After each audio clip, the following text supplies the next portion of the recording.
That's right, you saw the title of this video. I have obtained a secret recording that is going to show you exactly how elders have been chosen during this pandemic. Please give me your undivided attention.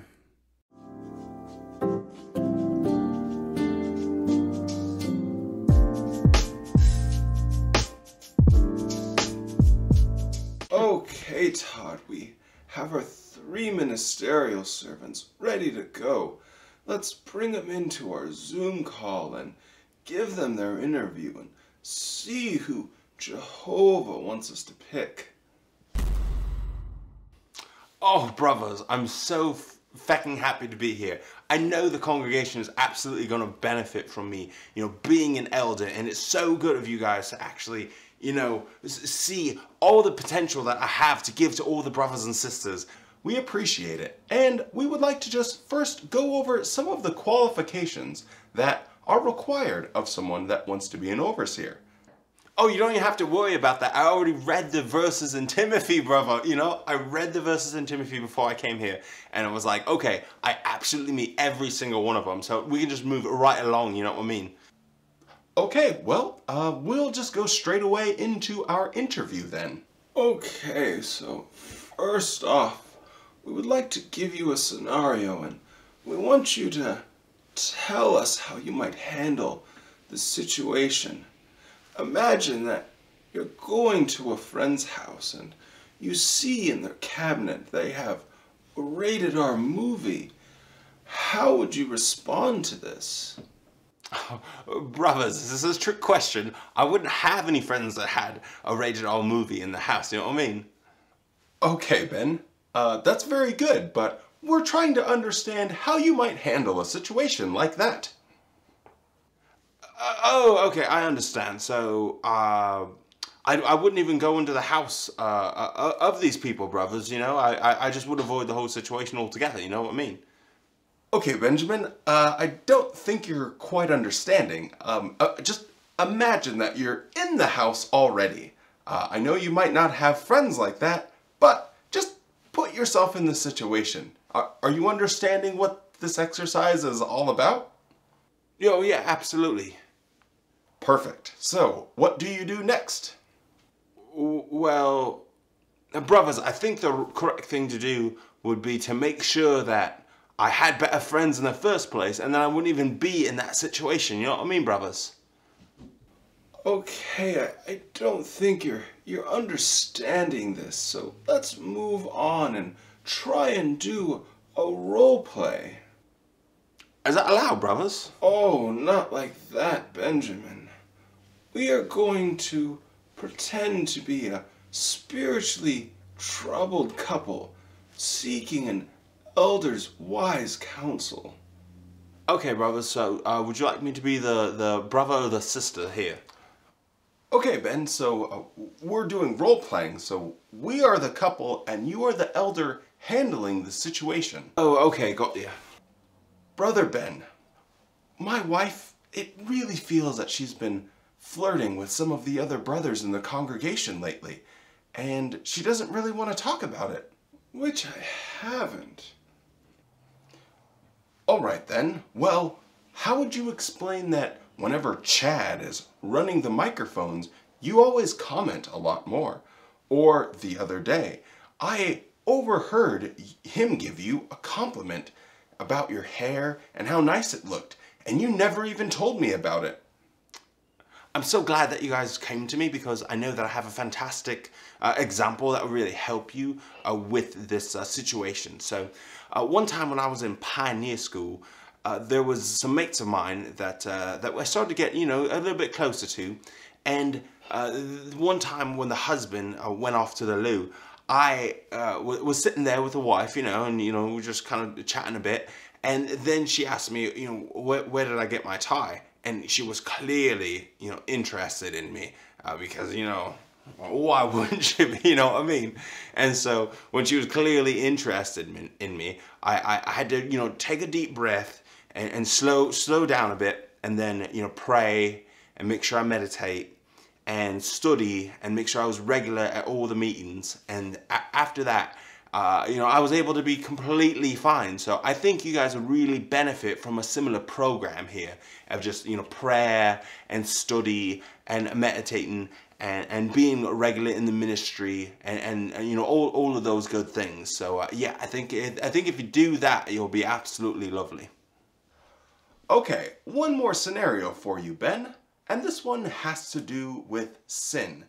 What if someone came to you and said that they had been masturbating while using their pillow?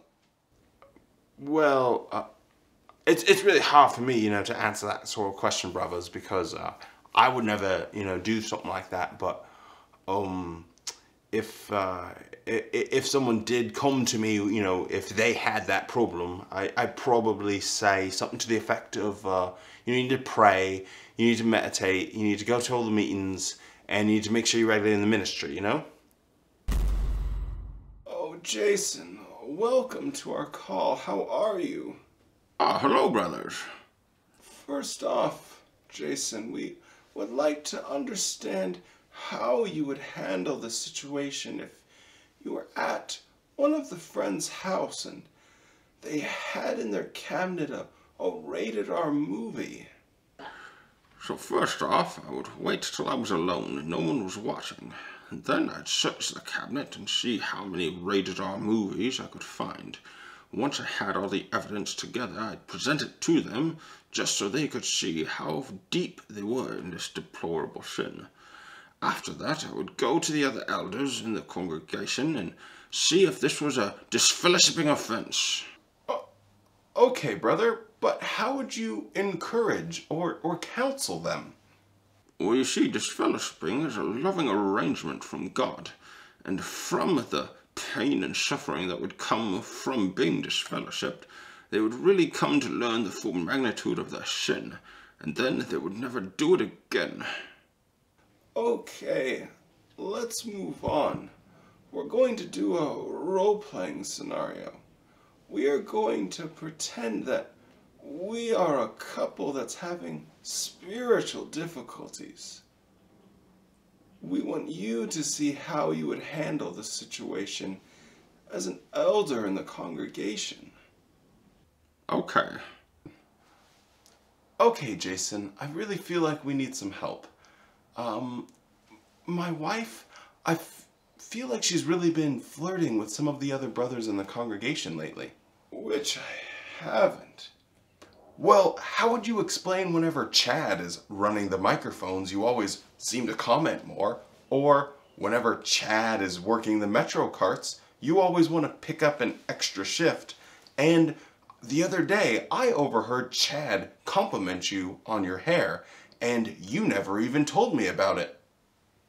Well, first off, you need to remind your wife that she needs to be more submissive.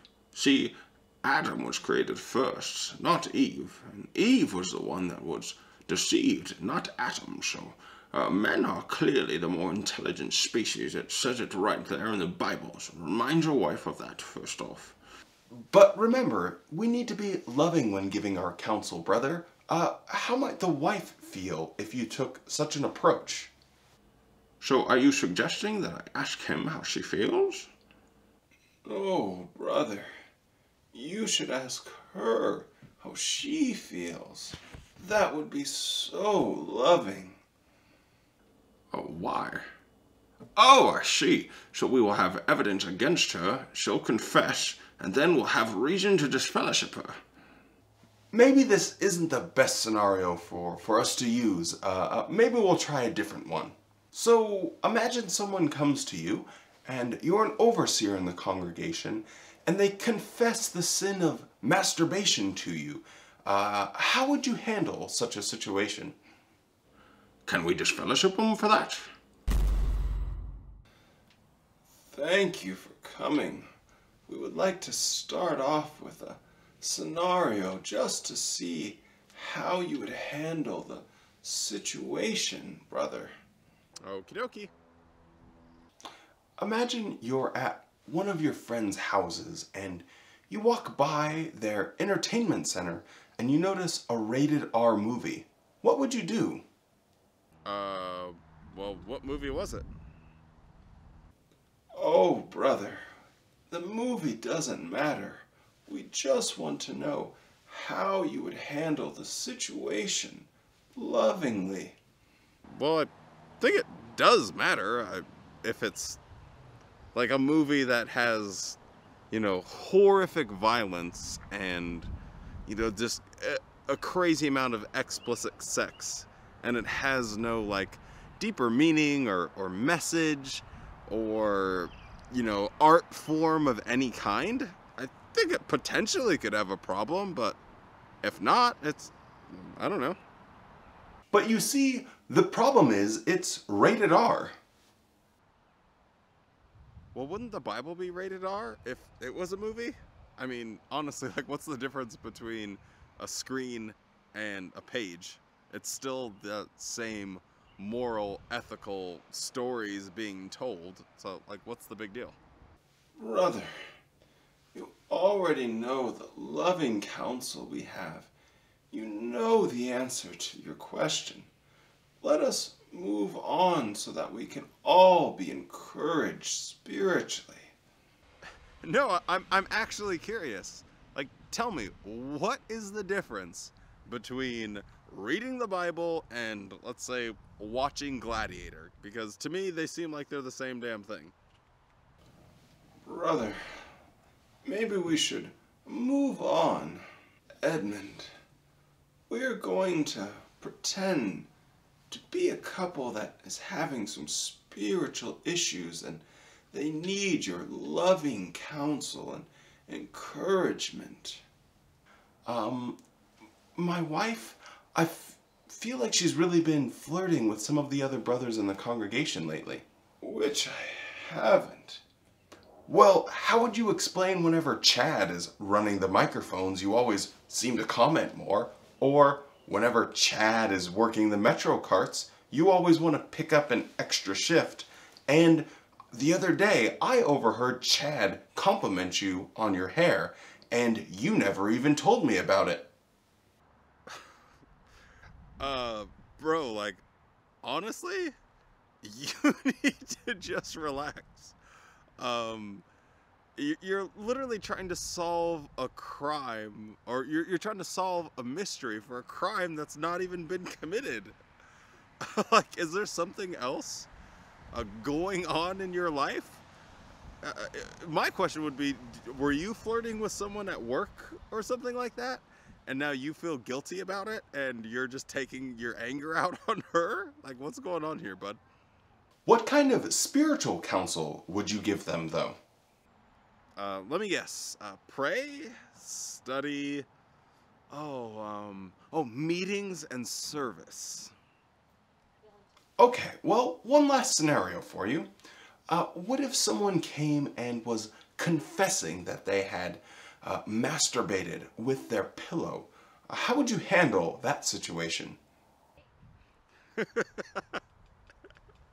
Why are you using a pillow? Am I right? Come on. So you guys have never, like, tugged one off? Oh, no. Never. Wait, really? Honestly? Never. Brother, that would not be good for the loving, spiritual. Okay, hey, well, you know what? It's your interview. Whatever you say is real, boys. Yeah, I'll leave that up to you. Well, thank you very much for coming.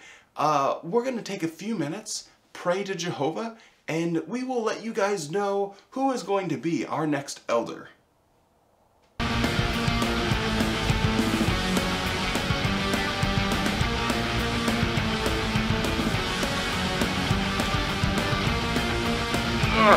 God damn. Oh, okay. Oh, I didn't really want to answer any prayers today, but it seems like this elder stuff is pretty important. What do you guys got for me?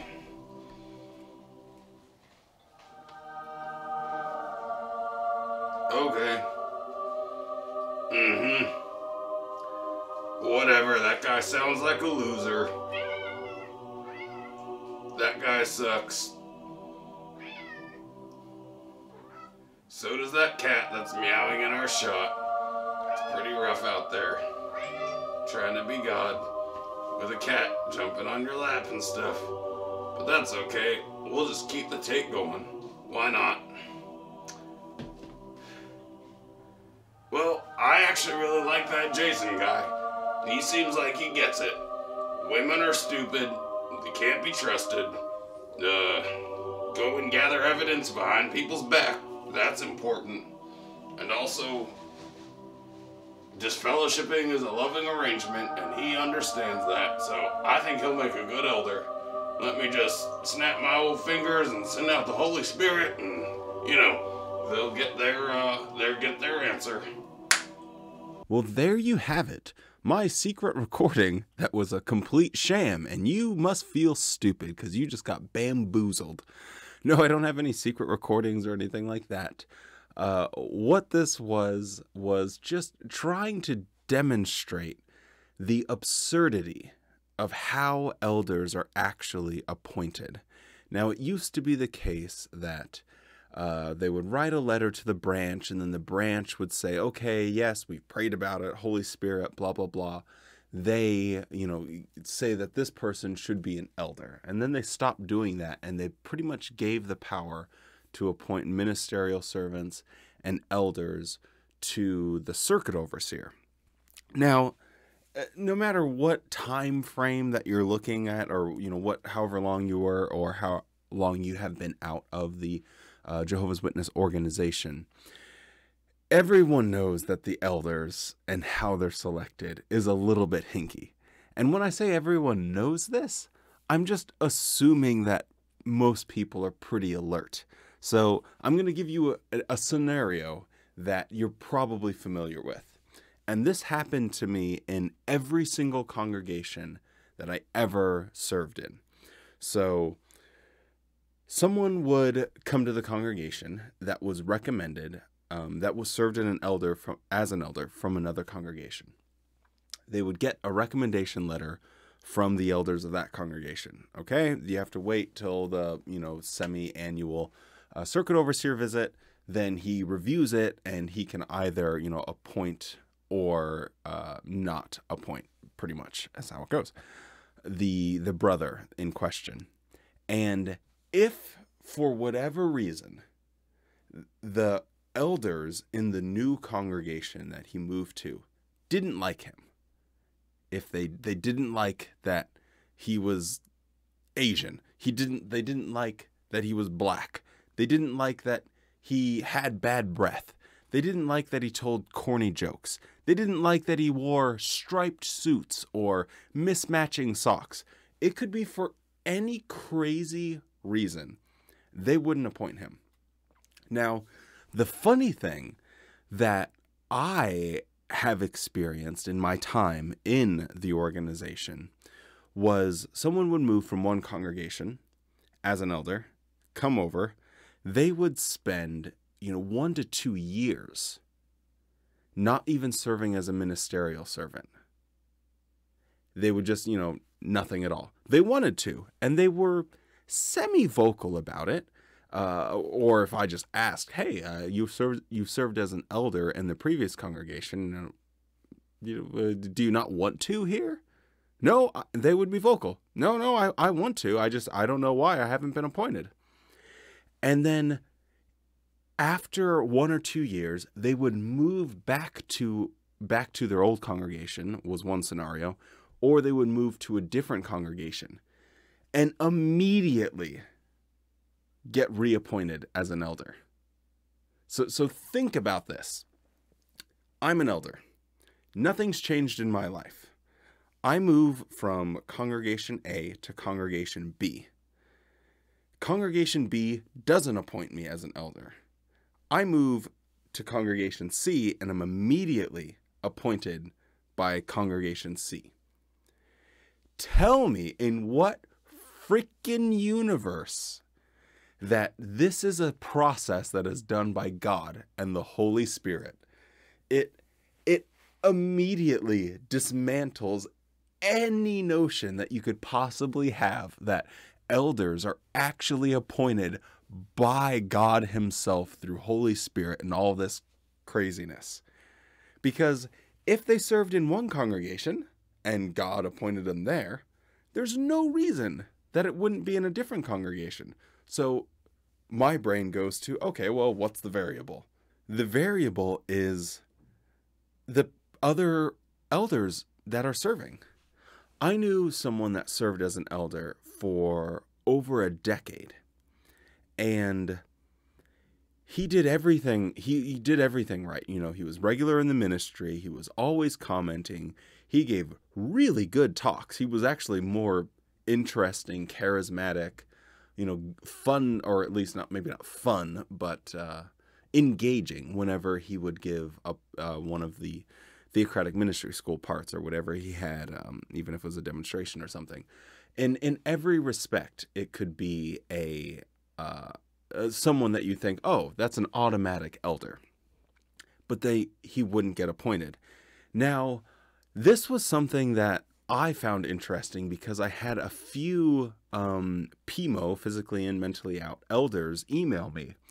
And they all told me the same story of them serving as elders, and then someone moving into their congregation, and the circuit overseer being the one that was like, no, you are not going to be appointed because of some random thing that happened 10, 15, 20, 30 years ago. So, you know, maybe the guy slept with his coworker, 25 years ago. And they're like, well, he can't serve as an elder because he slept with his coworker 25 years ago. Where in the other congregation, he did serve as an elder. It completely breaks down every notion that you could possibly have that this isn't a completely arbitrary process. So I guess the message of the video is, when elders are chosen, it really has nothing to do with someone's ability, with someone's mental acumen, with their knowledge of the organization. It's purely on how much the other elders like them. And a personal story that I can tell on this one is one time I met with the elders after I hadn't been to a meeting in 2 years, and I had reached out to them. Basically just because my brother, I think I maybe have mentioned this before, but my brother had randomly texted me. We had like a 7 text message conversation, and he basically said, oh, well, I'm not in, that congregation anymore. So you probably should, if you want to talk to someone, then, she'd reach out to them. So I did. Got their numbers, boom, met up with them. And there was a person there that used to be a ministerial servant, and apparently he was appointed as an elder. And nothing against him personally. It has nothing to do, like, he's, I'm sure, a nice guy. He, had a couple kids. They seemed all right. He doesn't seem like a bad person to me. But as far as what you would consider like qualifications to be an elder, being able to have a firm grasp on the scriptures and the Watchtower doctrine, having a good ability to give parts regularly that are engaging, being able to connect with people, and, a little charisma. It's not his strong suit. It's not everyone's strong suit, but it wasn't him. But I didn't know that he had been appointed an elder. And the funniest thing is he's neighbors with the Kobe, the coordinator of Body of Elders. He's literally lives like 3 or 4 houses down from him, and they've been chums for a long time. It's almost like a clique. And when I came back and I saw that, it just reminded me of, the elders have nothing, it's nothing to do with Holy Spirit. Because he's friends with the coordinator, because he's good mates with that guy, then he gets to be an elder. And in that exact same congregation, there were twin brothers that literally, in my mind, did exactly the same as far as like current in the organization. So they put in the same amount of work as far as, showing up for all their responsibilities, whether that be literature, assistant, or microphones or sound, all of that stuff. They did the same. One of these twins was appointed as a ministerial servant. The other wasn't. And the one that wasn't actually sort of complained about it and was vocal about it. And I'm sure that it has something to do with something random from 10 years ago that he's still being held accountable for, still being held back for as far as the organization goes. And again, that was a clear example that it's pure favoritism. That's all it is. So anyway, I thought it was an interesting topic. I wanted to talk about it. I hope you guys enjoyed the skit. And yeah, please let me know your best elder or ministerial servant not being appointed story in the comments below, or you can shoot me an email, jwthoughts.blog@gmail.com. I really like hearing these stories. I think they're super funny and interesting, and I think it's a really good measure of how man-made and arbitrary that the organization really is. Anyway, thank you so much for watching. Don't forget to like and subscribe for all 10 of you that are still watching to the end of the video, and we will see you next week. Bye.